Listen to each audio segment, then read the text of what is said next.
Olá, queridos, a paz do Senhor Jesus, bem-vindos ao assunto de hoje, Davi, o novo rei de Israel.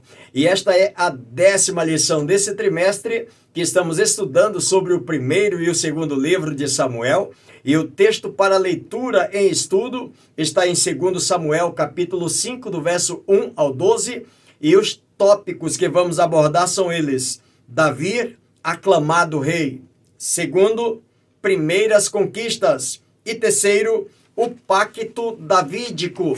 E os objetivos desse comentário são os seguintes: primeiro, reconhecer que Deus cumpre suas promessas; segundo, ressaltar o perigo de opor-se à vontade de Deus; e terceiro, descansar no agir de Deus. E eu sugiro que você faça a leitura dos capítulos 1 ao 7 de 2 Samuel, que somados a esse comentário, o seu aproveitamento será ainda maior. Eu quero agradecer a você que já é inscrito no canal, meu querido irmão, minha querida irmã. Muito obrigado mais uma vez pelo privilégio que vocês nos dão. E para você que está me assistindo agora e ainda não é inscrito, se inscreva no canal e vamos juntos proclamando a palavra do Senhor. Quero agradecer a você da cidade de Manaus, do estado do Amazonas, também das demais capitais e os demais estados brasileiros, ou de onde quer que você esteja nos acompanhando, sejam todos muito bem-vindos. Não esqueça de deixar o seu like, de fazer o seu comentário e, se preferir nos informar de onde você está nos acompanhando, também seja muito bem-vindo. Na introdução desse comentário, o escritor diz que a morte de Saul é a dobradiça que abre o livro de 2 Samuel. Nesse novo volume, temos a entronização e estabelecimento do reino de Davi, do ano 1010 ao 970 a.C. Veremos nessa lição 3 fatos marcantes nesse processo: a queda da casa de Saul, a transferência da arca e o pacto davídico. Primeiro tópico: Davi, aclamado rei. 2 Samuel, capítulo 2 e 3. Abner, comandante do exército de Saul, tomou a iniciativa de estabelecer Esbocete como sucessor ao trono. O texto diz que ele é o único filho de Saul que havia sobrevivido ao combate, que os seus 3 irmãos mais velhos, juntamente com seu pai Saul, tombaram na batalha, na última batalha de Saul como rei de Israel. Primeiro subtópico: uma nova configuração de poder. 2 Samuel, capítulo 2, verso 10. À luz do texto, depois de muitos anos sendo perseguido, finalmente Deus exalta Davi, cumprindo suas promessas. Ele é fiel à sua palavra e cumpre, sem precisar de ajuda humana. O que chama-nos a atenção no texto é que, no decorrer de 2 anos, tiveram 2 novos reis em Israel. Davi, que governa somente a tribo de Judá, e Esbocete, que governa sobre as demais 11 tribos de Israel. Davi precisa continuar confiando que o Deus que começou a obra irá terminar. O texto diz que o tempo inteiro nós somos confrontados e tentados a tomar a nossa história em nossas mãos e achar que elas dependem de nós. O escritor diz que não é bem assim. A história está sempre na mão de Deus. E Davi tem consciência disso. O Senhor começou, o Senhor prometeu, ele agora está reinando sobre Judá, e na cabeça de Davi, na confiança que ele tinha em Deus, é que mais cedo ou mais tarde o Senhor vai concluir aquilo que prometera. O escritor diz que o mapa mundi está permanentemente em mudança. Cada dia o mapa mundi está mudando no mundo inteiro. Existem as mudanças no tempo, a mudança na temperatura, as mudanças nas autoridades, as mudanças em todas as áreas do mundo. Mas o escritor diz uma coisa que alegra o meu e deva alegrar também o seu coração, é que o governo e a autoridade pertence ao nosso Deus. E isso faz-nos crer que a minha história e a sua história também está na mão de Deus. Querido colega, querido professor, mostre isso aos seus alunos, de que a história de cada um de nós é Deus que está escrevendo, e Ele está escrevendo da sua forma. Portanto, precisamos crer, assim como creu Davi, de que Deus conhece, sabe de tudo a nosso respeito, e a seu tempo Ele cumpre aquilo que prometeu para cada um de nós. Segundo tópico, o reino não é conquistado pela força. Segundo Samuel, capítulo 3, verso de número 1, Davi não conquista o reino, Deus o entrega nas suas mãos. O escritor faz uma pergunta para nós dizendo quem era Davi. Ele mesmo responde que Davi era um simples pastor de ovelhas, rejeitado até pela sua família. Quando Samuel chega na casa de seu pai para ungir o novo rei de Israel, Davi nem fez parte da lista dos primeiros convidados. Mas o texto diz que Deus exalta quem quer, escolhe pessoas, mesmo não sendo elas favoritas em termos humanos. Não é Davi que conquista tudo pela força do seu poder, mas Deus que faz segundo a sua vontade, apesar dos desmandos humanos, diz o texto. Em 2 Samuel, capítulo 4, verso 9 e verso 10, nós vamos encontrar a ação de pessoas querendo se dar bem na foto. Por exemplo, Recabe e Baaná, que eles matam Isbosete e vêm até Davi querendo recompensas. E o texto diz que o engrandecimento de Davi estava relacionado com a ação e o tempo de Deus, não por manobras humanas. Eu acho interessante o que o escritor coloca para todos nós. Quantas pessoas que não sabem esperar o tempo de Deus e até sendo alheias à sua vontade, vão forçando portas, tomando os atalhos, destruindo reputações em manobras pecaminosas, só para depois descobrir que sem a bênção de Deus não vale a pena. De que vale ter vitória se no processo de chegar lá a pessoa piora, diz o escritor. Ele faz uma pergunta para mim e para você. De que vale a pena? Ah, pastor, Paulo falou a Timóteo no capítulo 3 da sua primeira carta, no verso 1, que quem almeja o episcopado, excelente obra almeja. Quem almeja chegar no pastorado, excelente obra almeja. É verdade.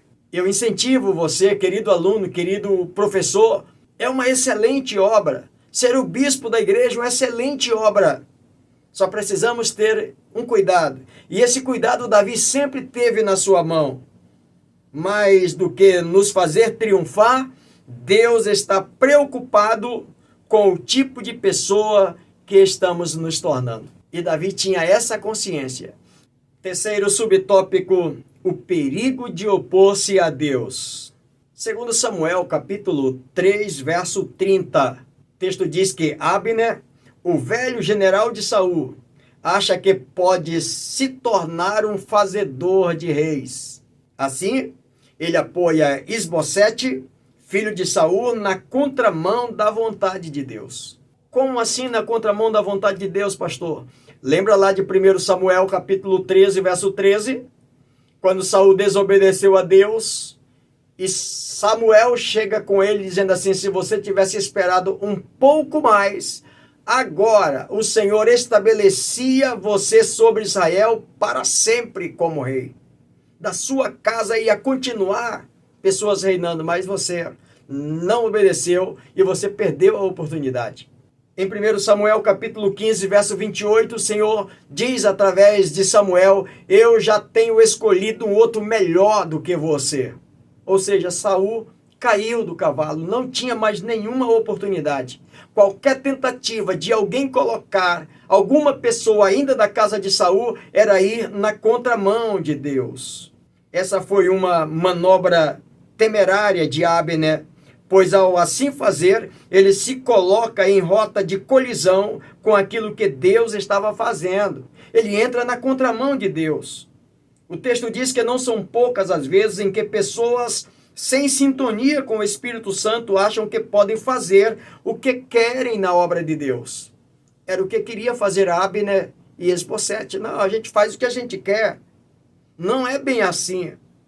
O texto diz que contra ele, contra Deus, contra o nosso Deus, não vale astúcias, não vale politicagem e manobras de bastidores de gente sedentas pelo poder.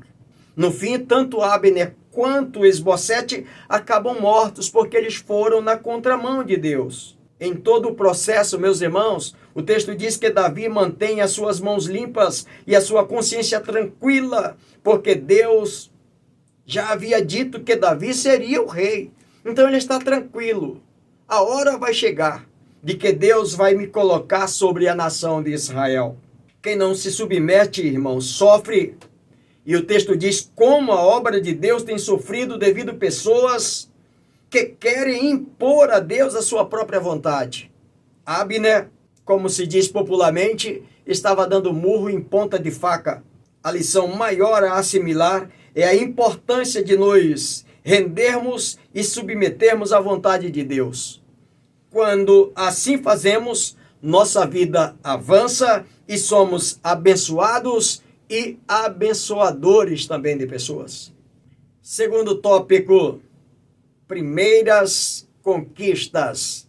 Segundo Samuel, capítulo 4 ao 6, a tomada de Jerusalém e a posterior transferência da arca para lá marcam um ponto extremamente importante na história de Israel. Primeiro subtópico, a conquista de Jerusalém.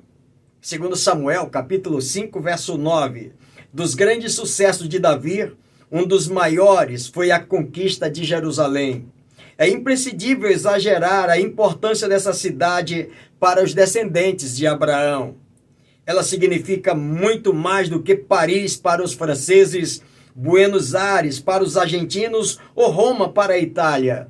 Seu nome inicial parece ter sido Salém, conforme está registrado em Gênesis capítulo 14, verso 18. A tradição rabínica diz que antes do nascimento de Abraão, Sem, filho de Noé, lhe dera esse nome, Salém. Os cananeus que ali habitavam, chamados de Jebuseus, eles tinham tanta confiança na força de seus muros que possuíam até um ditado a respeito, dizendo o seguinte: cegos e aleijados bastarão para defender esta cidade. Tamanha era a sua fortaleza, tamanha era a sua segurança. E os jebuseus que lá estão, eles têm essa tranquilidade de que esta cidade não pode ser tomada. Eis aqui agora a questão de que Davi vai lutar para tomar essa cidade. Escuta, irmãos, a cidade de Jerusalém, conforme está registrado em Gênesis 14, 18, sua conquista por Josué se deu lá no livro de Josué, capítulo 10, do verso 23 ao 26, quando ele feriu todos os reis e tomou a cidade de Salém. No capítulo 15, verso 63, ele faz a distribuição dessa cidade. A tribo de Judá é sorteada para ficar nessa cidade. Mas o texto diz também, no livro de Juízes, capítulo 19, que os jebuseus tomaram Jerusalém de volta porque Judá não conseguiu expulsar todos os jebuseus de lá. Eles ficaram juntos e depois então eles manobraram, tiveram poder absoluto sobre ela. Por isso a importância de Davi conquistar essa cidade. Para ele é uma conquista esplêndida. No capítulo 5, verso 9, o texto diz aqui na introdução, Davi conquista desde Milo para dentro. Segundo Joséfo, Milo significa as fortalezas que existiam antes de adentrar a cidade. E Davi conquista primeiro as fortalezas, depois o restante da cidade, mediante uma mudança topográfica, ele melhora toda a cidade de Jerusalém. No capítulo 5, no verso de número 10, definitivamente nós vamos perceber que Davi era o homem da hora. Ele está fazendo coisas que Josué, Sansão e Saul só realizaram em partes. O povo via que Iavé era o poder por detrás de Davi. ele está fazendo todo esse sucesso. Davi conquista por volta do ano 1000, portanto já 10 anos do seu reinado. Após isso, deixa Hebrom, a antiga capital de Israel, e se instala na cidade que acabara de conquistar. Mas o escritor diz também que não foi o poder de Davi que fez isso. E quem foi então, pastor? Foi Deus que capacitou e fortaleceu conforme suas promessas. Por isso é dito que Davi ia se engrandecendo e cada vez mais o Senhor dos Exércitos era com ele.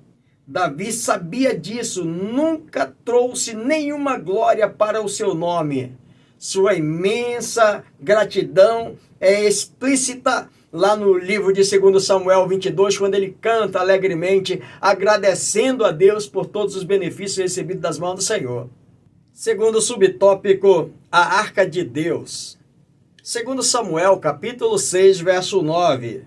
A Arca da Aliança era uma caixa de madeira de acácia, mas propriamente um baú, medindo 1,10 m de comprimento, 70 centímetros de largura, 70 centímetros de altura, revestida em ouro por dentro e por fora. E no interior desta arca estava ali as tábuas da lei, dos 10 mandamentos, estava uma porção do maná e estava a vara de Arão. Cada um simbolicamente apontava para Cristo. As tábuas da lei, mostrando a forma como Deus estava conduzindo o seu povo até que o Redentor viesse. O Filho de Deus, o Verbo de Deus, a Palavra de Deus. O maná, para mostrar que em determinado momento o Senhor supriu a necessidade deles e que ele, lá no Calvário, ele é o pão vivo que vem do céu para saciar toda a nossa fome espiritual. Quando se fala da vara de Arão, também mostrando de que até que ele viesse, não faltaria sacerdote em Israel para guiar espiritualmente a nação até ele chegar. Não apenas isso, mas passou a ser uma referência do sinal da presença divina entre o povo. Essa arca tinha esse sentimento em Israel, presença de Deus. O escritor diz que é importantíssimo compreendermos que hoje não há mais necessidades da Arca da Aliança, não precisamos mais dessa arca, seja a original ou seja uma réplica, como nós vemos em alguns lugares, pessoas que usam ainda numa igreja cristã, trazendo o judaísmo para dentro da igreja, com suas festas, com seus rituais, com os seus símbolos. Na verdade, nem a original, nem réplica tem mais o mesmo valor para nós. Por quê, pastor? Porque tudo aquilo que estava ali dentro apontava para Cristo e Cristo cumpriu fielmente quando ele entrega a sua vida na cruz do Calvário. Ele é o Verbo de Deus, ele é o pão vivo do céu e ele é o sumo sacerdote que nos introduz diante de Deus. Então não há mais necessidade disso. Isso é muito importante hoje, pois há agora os que querem introduzir ainda o judaísmo dentro da igreja cristã, dentro do cristianismo. Queridos, o escritor diz que nós vivemos sobre um legado de uma nova e superior aliança. Qual é esse legado? Qual é essa superior aliança? Aquela que fez Jesus por nós. A nova aliança, através do seu sangue, através da sua carne, através da sua morte na cruz do Calvário, e ressuscitou para estar diante de Deus, e lá ele intercede por nós. Então nós não precisamos mais da Arca da Aliança como símbolo de nos aproximar de Deus através da arca. Apontamos para Cristo. O escritor diz o seguinte: o que precisamos? A sombra ou a realidade? Exatamente o que acontecia. A arca era a sombra daquilo que haveria de vir. Já que ele veio, a sombra não há mais necessidade, porque ele é real. Ele veio, ele cumpriu o que estava escrito, o que representava aquela arca. Portanto, queridos, preferimos então a realidade do que a sombra, não é mesmo? Terceiro subtópico, a transferência da arca, segundo Samuel, capítulo 6, verso 15. O texto diz que depois de Siló, a arca teve uma desastrosa estadia de 7 meses entre os filisteus. E, por fim, foi deixada na casa de Abinadab. Só lembrando um pouquinho a história, que a arca estava em Siló, na época que Eli era o sacerdote, o sumo sacerdote de Israel, e quando ele caiu da graça de Deus por não dar conta da sua casa e nem da nação, os seus filhos também pecaram e tiveram um confronto contra os filisteus, e eles achavam que a arca resolveria o problema, quando que, na verdade, o que a arca precisava era que alguém fosse fiel e obediente à palavra do Senhor, porque a arca representava Deus. Como eles desobedeceram, Deus também não tinha a responsabilidade de cuidar de um desobediente, de livrar um desobediente da mão dos inimigos. E os filisteus chegam, levam a arca, ela fica 7 meses. Durante esses 7 meses, 1 Samuel capítulo 5 diz que houve uma enfermidade terrível entre os filisteus. Os homens, as crianças adoeceram de hemorroida. E o povo clamava, e o seu clamor chegava até o céu, da forma como eles clamavam. E eles tiram a arca de lá e levam para Bet-Semes, lá no capítulo 6 de 1 Samuel. Diz que lá em Bet-Semes os homens quiseram abrir a arca para ver o que tinha dentro e que não podiam. Na verdade, até para conduzir a arca, tinha lá o que estava prescrito nos ensinamentos, nos regimentos. Não deveria ser conduzida de qualquer forma, nem por qualquer pessoa. Quanto menos qualquer pessoa abria a arca para ver o que tinha dentro, porque tudo ali representava a Deus, como eu falei para você. E diz que lá morreram 50.070 pessoas lá em Bet-Semes. E por fim a arca chega à casa de Abinadab. O seu simbolismo era muito forte e lembrava ao povo de Deus que Deus estava entre eles. A santidade de Deus também estava presente na arca, visto que ninguém podia tocá-la. Como falamos para você em 1 Samuel, capítulo 6, e o verso 19. No segundo livro de Samuel, capítulo 6, e o verso 7, Davi está começando o processo de levar essa arca da casa de Abinadab para Jerusalém, a cidade que ele conquistou. Mas também, novamente, sofre uma perda, porque um homem chamado Uzá tentou tocar na arca quando os bois deixaram a arca escorregar, e ele tentou dar uma forcinha para a arca. Ele também morreu, porque ele não era a pessoa qualificada também para aquele momento. Não deveria entrar naquela situação. Depois de todo esse transtorno, Davi demonstra a sua imensa gratidão e piedade. Davi decide transferir a arca para Jerusalém. Segundo o texto, meus irmãos, havia muito significado nisso. A transferência da arca para Jerusalém tem um importante ponto teológico. A presença de Deus agora habitaria com o seu povo na capital de Israel. Por isso que Davi quer levar, eu quero a presença de Deus aqui na nossa cidade, aqui na nossa capital. Que ponto lindo que nós devemos extrair daqui, né? Enquanto existe muita gente que não quer a presença de Deus em hipótese alguma, Davi, o rei de Israel, está dizendo, eu quero a presença aqui na nossa capital.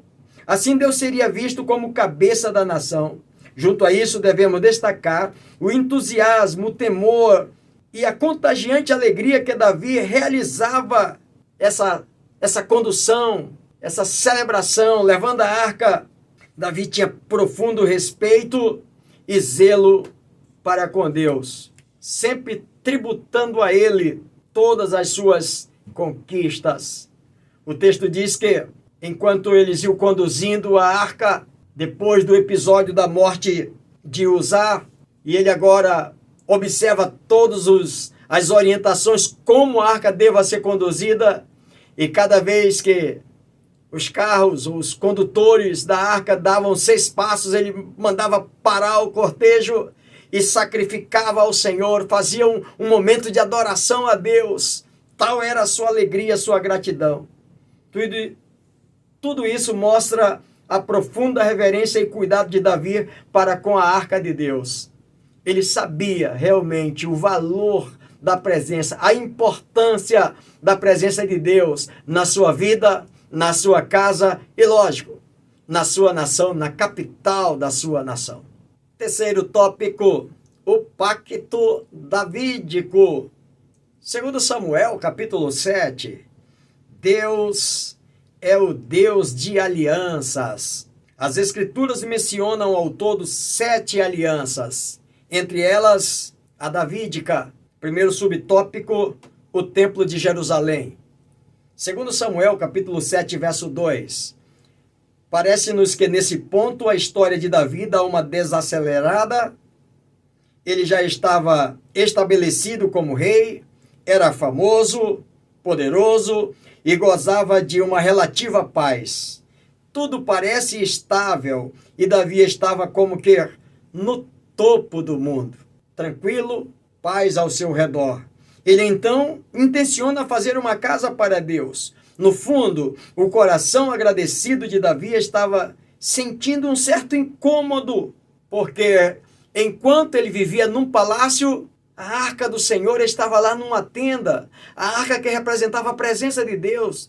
Então Davi começa a pensar assim: eu moro num palácio e o meu Deus mora numa tenda. Não pode ser. Eu vou fazer um templo para Deus. E segundo o texto diz que isso torna como um sonho no coração do rei. O tabernáculo era uma espécie de tenda móvel, transitória e compatível com a época que o povo estava no deserto. Monta o templo, monta o tabernáculo. Precisamos seguir caminho, segue, desmonta, leva. Os levitas, era esse o papel deles. Desmonta, vamos levar, leva. Estabeleceu um ponto de novo, monta o tabernáculo de novo. Fazer um templo permanente e glorioso para Deus era o desejo de Davi. Vou fazer um templo para Deus. Mas escuta, irmãos, Deus todavia não permite. Por quê, pastor? O que tinha de errado? Não havia nada de errado em assim desejar, exceto o que não era o tempo. E Deus está dizendo que não é ele que vai fazer. E quem vai fazer vai ser o seu filho. Portanto, é Salomão que depois constrói o templo para Deus. E por que Deus não permitiu Davi fazer? Uma razão que parece ser simples e não era tão simples. Era porque Davi derramou muito sangue, foi um guerreiro que derramou muito sangue, trouxe muitas conquistas, sim, muita vitória para Israel. Conquistou a capital, Jerusalém, introduziu a arca para lá e enfim. Mas Deus não permitiu que ele construísse o templo por esse motivo. Algo bonito de Davi era a sua capacidade de ouvir e ser corrigido. Quando o profeta diz a ele: você não vai fazer. Quando esteve no deserto, ele aceitou a sugestão de Abigail. Quando ele ia com vontade de destruir Nabal, por causa que Nabal era estúpido, grosseiro, vamos destruir. E Abigail vai com Davi e diz: não faça isso. Não manche sua mão com pessoas inocentes. Eu sei que meu marido é um grosso, mas tem tanta gente inocente que vai morrer de graça. E Davi ouviu. Lá em 1 Samuel, capítulo 25. Agora ele aceita a palavra do profeta por ordem de Deus, que ele não vai fazer o templo. Não adianta. Poder ele tinha. Poder aquisitivo, poder econômico e força, popularidade e tudo mais. Mas ele resolve parar e acatar o que Deus estava dizendo. O escritor faz para nós 2 perguntas, queridos, e é muito importante ouvirmos. A primeira é: somos assim? Quando de repente nós intentamos fazer alguma coisa e que essa não é a vontade de Deus, a segunda pergunta que o escritor faz é a seguinte: nós somos corrigíveis? Quantas pessoas que não aceitam ser corrigidos? Quantas pessoas na vida ministerial, quantos casos nós já tratamos assim? Você que está me acompanhando, querido colega, querido professor, querido companheiro, líder da EBD, que possamos aprender com Davi. Quando nós falharmos, ou quem sabe quando formos chamados ou corrigidos, aceitarmos a correção. É para o nosso bem, que possamos aprender com isso. Ah, pastor, mas eu sou o pastor da igreja, eu não devo receber ordem de ninguém. Pois é, Davi, ele era o rei de Israel, a autoridade máxima da nação, como uma autoridade militar, mas ele se submete à palavra de Deus e recua e obedece respeitando a correção. Segundo subtópico, Deus viaja com o seu povo. Segundo Samuel, capítulo 7, verso 6. O texto diz assim: porque em casa nenhuma habitei desde o dia em que fiz subir os filhos de Israel do Egito até o dia de hoje, mas tenho andado em tenda, em tabernáculo. Um princípio importante a se notar aqui é esse: Deus anda com o seu povo. Deus esclarece a Davi que, através dos séculos, ele habitava em tendas porque ele mesmo quis. Não é porque ninguém o quisesse fazer, porque, coitadinho, ninguém quis fazer um tabernáculo, ninguém quis fazer um templo para mim. Deus vai dizer para ele: olha, Davi, eu estou aqui, eu ando nessa tenda porque eu quero. Foi desde o início com o meu povo, andando com eles no deserto, andando em tendas, eu quero. Era a opção dele. Era como se Deus dissesse ao seu ungido: Davi, eu estou em tendas porque eu quero. Meu povo habita em tendas e eu caminho junto com eles. É intencional, Davi. Isso aqui, não fique preocupado que eu estou aqui como um coitadinho, não. É isso que eu quero, Davi. Eu vivo. Deus diz que nunca em nenhum lugar pediu casa. Eu nunca pedi casa para ninguém, porque essa é a minha habitação. Eu ando no meio do meu povo. Ele é o Deus que viaja com o seu povo, especialmente em tempos difíceis. O Senhor queria mostrar para Davi isso. Queridos, e nesse ponto do comentário a gente observa o seguinte, e eu quero exatamente falar para você, meu querido irmão, meu querido companheiro, meu querido colega, meu caro professor, meu líder de EBD. Quantas vezes nós enfrentamos dificuldades na frente do trabalho, né? Não é só você que está me assistindo agora e está dizendo assim: pastor, mas aqui a minha classe tem sido trabalhosa. Talvez muitos estão dizendo: pastor, graças a Deus que eu não tenho problema na minha classe da EBD. Mas quem sabe outros estejam dizendo: pastor, é verdade, eu tenho lutado. Segue em frente. Estou com dificuldade. Tenha certeza disso, de que existe um Deus, que ele caminha com seu povo, especialmente em tempo difícil. Está difícil a caminhada? Tem sido árdua? Tem sido, meu pastor. Olha, as palavras do comentarista de hoje está dizendo para mim e para você, à luz do texto sagrado, de que ele caminha com seu povo, seja em tempos bons ou em tempos de dificuldade. Não desista da caminhada, não desista do teu chamado, não desista do teu ministério, não desista da tua classe da EBD. O Senhor te colocou aí, está difícil, mas o Senhor vai fazer prosperar esse caminho, o Senhor vai fazer prosperar essa obra nas tuas mãos. É questão de tempo, creia nisso. A palavra de Deus há de se cumprir na sua vida. Terceiro e último subtópico, o grande é Deus. Segundo Samuel, capítulo 7, verso 8.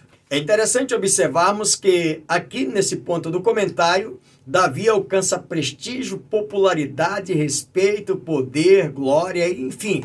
Por isso ele está dizendo: eu vou fazer uma casa para Deus. E Deus agora diz para ele: Davi, você já esqueceu que de onde você saiu e onde você está, por tudo que já aconteceu na sua vida, se não fora Deus, onde você estaria? Quando Saul perseguia você com 3.000 homens, se não fosse a minha mão cobrindo você? Ou seja, Davi, o grande não é você, o grande sou eu, Davi. Sou eu que fiz tudo isso por você. Queridos, isso é muito importante de ser lembrado por todos nós, especialmente em tempos de vitórias e prosperidades. Eu e você precisamos sempre pensar nisso, porque pode ser que no momento da angústia, da escassez, a gente clama a Deus dizendo: Senhor, meu refúgio, minha fortaleza. E quando a coisa está boa, como é que nós nos comportamos diante de Deus? Deus diz: não é você que fará uma casa para mim, sou eu que vou fazer uma casa para você, porque eu continuo sendo o Senhor. Independentemente, meus irmãos, de onde nós estamos, Deus é grande, é poderoso. E o Senhor, Deus diz para Davi: Davi, eu vou fazer uma casa para você. E não é uma casa com vencimento temporário, não. Eu vou fazer uma casa para você, uma casa duradoura. Que casa é essa que Deus está dizendo que vai fazer para Davi? é que da tua casa, Davi, vai sair reis e soberano, Davi. É da tua descendência que vai sair alguém que vai ser eternamente rei sobre Israel. Ele está falando de quem mesmo, irmãos? Ele está falando do próprio Filho de Deus que vai sair da linhagem de Davi. Por isso Jesus, ele é mencionado na Bíblia como filho de Davi, da descendência de Davi. É isso que Deus está dizendo para Davi: Davi, sou eu que vou fazer. E aí, quando olhamos para o texto, a gente fica pensando aqui à luz da palavra de Deus, então, quem está fazendo casa para quem mesmo?